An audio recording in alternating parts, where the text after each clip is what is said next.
दोस्तों, ये तो आप सभी जानते हैं कि हनुमान जी श्री राम के परम भक्त थे, लेकिन क्या आप ये जानते हैं कि उनको श्री राम का सगा भाई भी कहा जाता था। अब आप सोच रहे होंगे कि ये कैसे संभव हो सकता है। दरअसल एक बार की बात है, गुरु वशिष्ठ की आज्ञा से दशरथ जी ने शृंग ऋषि को पुत्रेष्टि यज्ञ करने के लिए आमंत्रित किया। यज्ञ संपन्न होने पर अग्निकुंड से दिव्य खीर से भरा हुआ स्वर्ण पात्र हाथ में लिए अग्निदेव प्रकट हुए और दशरथ से बोले, देवता आप प्रसन्न हैं, यह दिव्य खीर अपनी रानियों को खिला दीजिएगा, इससे आपको 4 पुत्रों की प्राप्ति होगी। राजा दशरथ शीघ्रता से अपने महल पहुँचे। उन्होंने खीर का आधा भाग महारानी कौशल्या को दे दिया और बचे हुए आधे भाग का आधा भाग रानी सुमित्रा को दे दिया। उसके बाद जो शेष बचा वह केकई को दे दिया और अंत में प्रसाद मिलने से केकई ने क्रोध में भरकर दशरथ को कठोर शब्द कहे। उसी समय भगवान शंकर की प्रेरणा से एक चील वहाँ आई और केकई की हथेली से वो प्रसाद उठाकर अंजन पर्वत पर तपस्या में लीन अंजनी देवी के हाथ में रख दिया। प्रसाद ग्रहण करने से अंजनी भी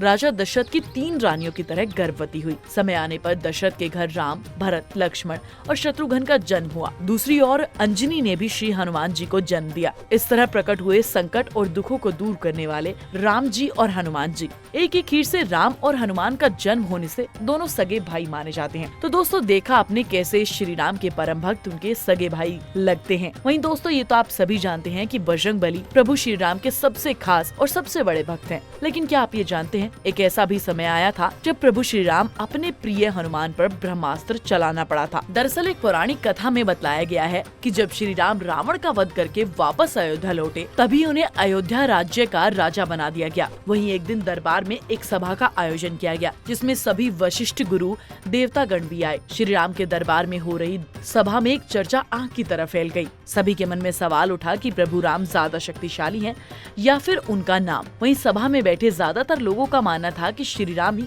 सबसे ज्यादा शक्तिशाली हैं। लेकिन नारद जी श्री राम के नाम को ज्यादा ताकतवर बता रहे थे, पर उनकी बात से कोई सहमत नहीं था। वहीं सभा में दूर से बजरंगबली इस पूरे वाद विवाद को सुन रहे थे। जैसे ही दरबार की सभा समाप्त हुई, नारद मुनि ने कुछ ऐसा किया जिसने एक अजीबोगरीब स्थिति खड़ी कर दी। उन्होंने पवन पुत्र हनुमान जी से ऋषि मुनियों को नमस्कार करने को कहा, लेकिन सिर्फ ऋषि विश्वामित्र को प्रणाम करने से मना कर दिया। जिसके बाद उन्होंने ये सवाल भी किया कि आप मुझे ऐसा आदेश क्यों दे रहे हैं, इसके पीछे असल कारण क्या है। तब नारद जी ने बताया कि पहले ऋषि विश्वामित्र राजा थे, इसलिए उनकी गिनती ऋषियों में करना बेकार है। बस फिर क्या था, हनुमान जी ने भी ठीक वैसा ही किया जैसा उनको नारद मुनि से आदेश मिला। उन्होंने सबको नमस्कार किया, पर विश्वामित्र को नहीं। अब ये होने के बाद ऋषि विश्वामित्र भी शांत नहीं बैठे। उनके गुस्से का पारा भी दुगना हो गया। जिसके बाद उन्होंने श्री राम के गुरु होने के नाते उन्हें आदेश दिया कि वो बिना समय बिताए फौरन बजरंगबली का वध कर दे। अब राम जी के लिए ये बहुत ही असमंजस की घड़ी थी, जिसमें ना ही वो अपने गुरु का आदेश टाल सकते थे और ना ही अपने परम भक्त का वध कर सकते थे।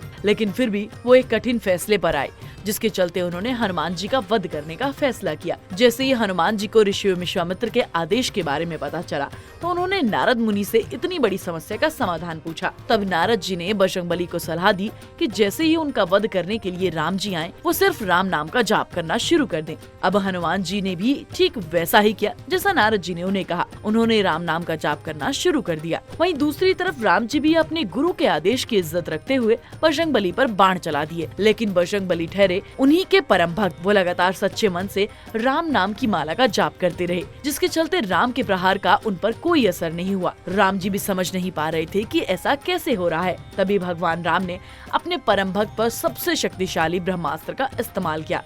लेकिन हैरान कर देने वाली बात है, ब्रह्मास्त्र भी बजरंगबली का बाल बांका नहीं कर पाया। दोस्तों, आपको बता दें, नारद जी ये सारा नजारा देख रहे थे कि भगवान उनके सबसे खास और परम भक्त के बीच ये क्या हो रहा है। जिसके बाद बिना समय गवाए वो सीधा विश्वामित्र जी के पास पहुंच गए और उनके चरण छूते हुए उनसे माफी मांगने लगे। जिसके बाद विश्वामित्र ने भी नारद जी को माफ कर दिया। तो देखा आपने किस तरह बजरंगबली ने अपनी सच्ची और साफ भक्ति का परिचय पूरी सभा में दिया, और तो और उनकी सी भक्ति ने मृत्यु को भी धूल चढ़ा दी। वैसे भगवान श्री राम के लिए बजरंगबली के अंदर जो श्रद्धा भाव है, उससे आप सभी भी अच्छी तरह से परिचित है। इस भक्ति भाव की वजह से ही बजरंगबली को भक्त शिरोमणि भी कहा जाता है।